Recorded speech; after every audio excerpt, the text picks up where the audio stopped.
ہم نے محنت کی اور ہمیں محنت کرتے ہوئے آپ لوگوں نے اپنی آنکھوں سے دیکھا ہے، اس شہر میں دیکھا آپ لوگوں نے، ہم نے سیاست بھی کی ہے، خدمت بھی کی ہے اور محنت بھی کی ہے، اپنی رزق حلال کما کے کھاتے ہیں، اس کی گواہی پاکستان کے چپے چپے پہ لوگ دیتے ہیں۔ لیکن جو لوگ ہم پر یہ الزام لگاتے ہیں انہیں شرم اس وقت نہیں آئی جو آج پوچھتے ہیں کہ جدہ کے لیے سیڈ منی کہاں سے آئی تھی؟ بھئی دبئی کی فیکٹری کے لیے سیڈ منی کہاں سے آئی تھی؟ نیشنلائزیشن کے بعد جو 6 کارخانے لگائے ان کے لیے سیڈ منی کہاں سے آئی تھی؟ اور کاروبار کیا، اپنی رزق حلال سے کمایا، انہوں نے کرنا چاہیے، لوگوں کے سامنے ہاتھ نہیں پھیلائے، اپنی بیچارگی کا، مفلسی کا، بے سر و سامانی کے رونے نہیں روئے لوگوں کے سامنے آ کے، اپنی محنت سے کام کیا انہوں نے اور کامیابیاں حاصل کی۔ لیکن جو آج ہم پر سوال اٹھاتے ہیں، اب ان سے سوال پوچھنے کا بھی وقت ہے۔ ہم نے اپنے سوالوں کے جواب محترمہ بے نظیر بھٹو کے زمانے میں دیے، ہم نے سوالوں کے جواب مشرف صاحب کے زمانے میں دیے، آپ کو آج ہم سے سوال ہم پوچھتے ہیں، اب آپ کو جواب دیں۔ اور پھر آج بھی ہم نے اپنے آپ کو کمیشن کے سامنے پیش کر دی، سپریم کورٹ آف پاکستان پر مشتمل کمیشن، ججز پر مشتمل کمیشن، جس کے بارے میں میرا ایک دوست کہہ رہا تھا کہ کمیشن بااختیار بنایا جائے۔ مجھے اپنے دوست کی بات سن کے خیال ہوا کہ جو کمیشن بنایا گیا ہے اس کے بارے میں ان کو علم نہیں، کیونکہ انہیں صرف ایک کمیشن کا پتہ ہے کہ کمیشن لیا کیسے جاتا ہے۔ یہ لینے والا کمیشن نہیں ہے، کیونکہ ہم لینے والا کمیشن ہماری ڈکشنری میں نہیں ہے، اور جو ہماری ڈکشنری میں کمیشن ہے وہ تمہاری ڈکشنری میں نہیں ہے۔ ہماری ڈکشنری میں جو کمیشن ہے وہ سپریم کورٹ آف پاکستان کے ججز پر مشتمل ہے۔ تمہاری ڈکشنری میں جو کمیشن ہے اس کے ثبوت جو حج سکیم ہوا تھا اس میں نکل کے آئے تھے، جو EOIB کا سکیم ہوا اس میں نکل کے آئے تھے، جو بینکوں سے پیسے نکلے تھے جن کے بارے میں کہا گیا تھا کہ مجھے نہیں معلوم کہ بینک میں پیسے کون رکھ گیا،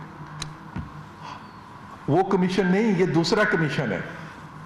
یہ کمیشن جیب میں نہیں آتا، یہ کسی کے بینک میں نہیں جاتا، یہ کمیشن احتساب کرتا ہے، اور یہ کمیشن الحمدللہ ہم میں اخلاقی جرات ہے، ہماری اخلاقی جرات ہے کہ ہم نے اس کمیشن کو بنایا ہے، اور اس لیے یہ اخلاقی جرات ہے کہ ہمارا دامن صاف ہے، ہمارے دامن پر کوئی داغ نہیں۔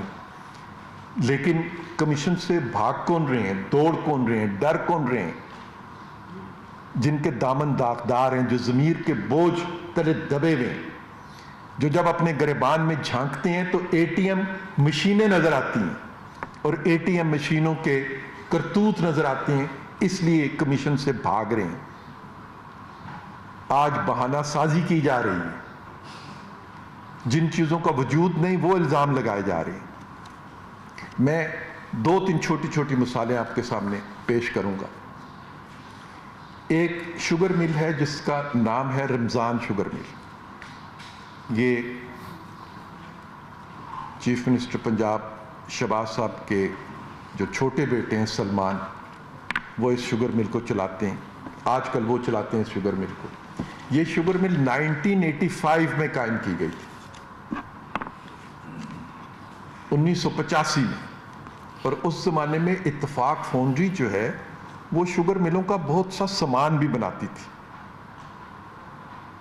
شوگر ملوں کا بہت سا سامان اتفاق فاؤنڈری بھی بناتی تھی، باہر سے بھی سامان امپورٹ ہو کے آتا تھا شوگر مل کے لیے، کچھ حصے ہیوی ٹیکسلا کمپلیکس میں بھی بنتے تھے، کچھ اتفاق فاؤنڈری میں بھی بنتے تھے۔ شوگر مل لگائی گئی، ایک جائز کاروبار تھا، شوگر مل کو اجازت ملی، شوگر مل چلنی شروع ہوئی 1985 میں، اور یہ شوگر مل جو تھی 8000 ٹن گنا روز کرش کرتی تھی۔ 1985 میں اس کی کیپیسٹی جو تھی وہ 8000 ٹن گنا روز کرش کرنے کی تھی۔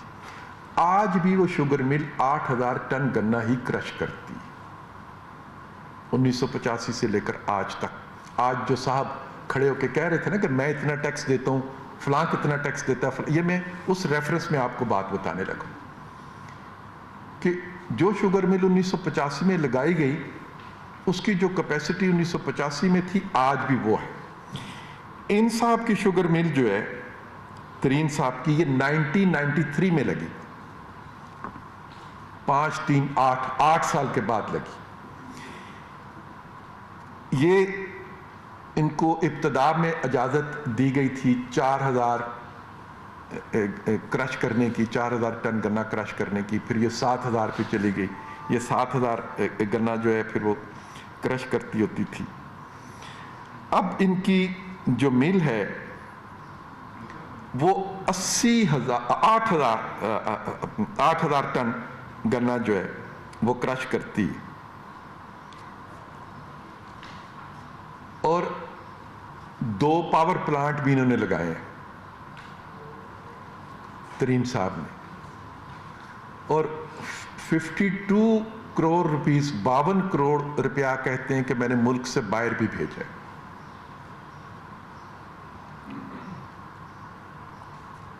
$52 کروڑ آف روپیز جو ہیں 52 کروڑ روپیہ جو ہے انہوں نے ملک سے باہر بھی بھیجا ہے, اور یہ بھیجا ہے 2014 میں. اور جو فلیٹ اور جو آف شور کمپنیز جن کا ذکر ہوا اور جو پراپرٹی کا ذکر ہوا وہ 2011 میں خریدی گئی. پیسے بعد میں گئے ہیں, پراپرٹی پہلے خرید لی گئی. اور جو پیسے باہر گئے اگر 2014 میں ہی گئے, مان لیتے ہیں کہ 2014 میں ہی گئے, یہ وہ زمانہ تھا جب عمران خان صاحب ہر جگہ کھڑے ہو کے باہر بھیجنے کو لعنت ملامت کیا کرتے تھے, پیسہ باہر بھیجنے کی لعنت ملامت کرتے تھے. اے ٹی ایم مشین ساتھ کھڑی ہے, وہاں سے پیسے بھی نکالتے جاتے ہیں.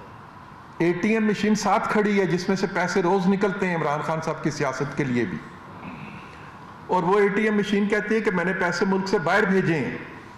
اور عمران خان صاحب کیا بھاشن دے رہے ہیں, کس چیز کے مبلغ بنے ہوئے ہیں کہ پاکستان سے باہر پیسہ بھیجنا جو ہے اس سے بڑا جرم کوئی نہیں ہے. اور جو لوگ باہر پاکستان سے پیسہ بھیج رہے ہیں ان کا احتساب ہونا چاہیے, وہ مجرم ہے پاکستان کے, کیونکہ پاکستان میں تو پیسہ لے کے آنا چاہیے. خان صاحب کو دائیں طرف کھڑا آدمی نظر نہیں آ رہا جو کہہ رہا ہے کہ میں نے 52 کروڑ روپیہ ملک سے باہر بھیج دیا ہے. وہ پیسہ جس نے بھیجا ہے اس کا جرم بغل میں کھڑا ہے, مجرم بغل میں کھڑا ہے, اور مجرم کی جیب سے روز پیسے نکلتے ہیں آپ کے اخراجات کے لیے. کچن کے لیے مجرم جو ہے وہ اعتراف کرتا ہے کہ میں پیسے دیتا ہوں ان کی سیاست کے لیے, میں ان کو سہولت کار ہوں, ان کا فیسیلیٹیٹر ہوں ان کی سیاست کا. کچن سے جہاز تک کا خرچہ کہتا ہے میں پورا کرتا ہوں. اور وہ مجرم ساتھ کھڑا ہے, اور جلسے میں کھڑے ہو کے ایسے لگتا ہے کہ جیسے ویٹیکن سٹی کا پوپ نکل آیا کہیں پہ پاکستان کے جلسوں میں. باقی سب لوگ کسی سن سٹی میں رہتے ہیں اور یہ ویٹیکن سٹی کا شہری ہے. اس کے ساتھ ننس کھڑی ہیں اور دوسروں کے ساتھ شیطان کھڑے ہیں. تو خان صاحب ان باتوں کا بھی تو جواب دیں کہ یہ 52 کروڑ کب واپس آئے گا پاکستان میں, اور آپ نے جہانگیر ترین کو روکا کیوں نہیں جب اس نے پاکستان سے باہر بھیجے؟ آپ نے کیوں نہیں کہا کہ یہ تو میرے سیاسی فلسفے کے خلاف ہے, میری تقریروں کے خلاف ہے؟ اور اس بات کا بھی جواب دیں کہ جہانگیر ترین نے کیا یہ بات آپ سے چھپائی تھی؟ کیونکہ آپ تو سیاست میں کاروبار کے مخالف ہیں بہت بڑے. آپ تو کہتے ہیں کہ سیاستدانوں کو کاروبار کرنا ہی نہیں چاہیے, اور اے ٹی ایم مشینیں آپ کے دونوں طرف کھڑی ہوتی ہیں اور پیچھے بھی اے ٹی ایم مشینوں کی لائن لگی ہوتی ہے, اور کاروبار کے آپ خلاف ہیں. آپ کے کاروباری لوگ جو ہیں پہلے نے بھی اعتراف, اے ٹی ایم 1 نے بھی اعتراف کر لیا, اے ٹی ایم 2 نے بھی اعتراف کر لیا, دونوں کہتے ہیں ہم نے ملک سے پیسے باہر بھیجے. اور ان دونوں نے یا تو آپ سے چھپایا اس بات کا جواب آج کے جلسے میں آپ ضرور دیں گے، کیونکہ آپ ہم سے سوال پوچھتے ہیں، ہم جواب دیتے ہیں۔ ہم نے کبھی آپ کے سوالوں کے جواب میں فوراً آتے ہیں، پریس کانفرنس کرتے ہیں اور اپنے جواب دیتے ہیں۔ آج آپ شام کو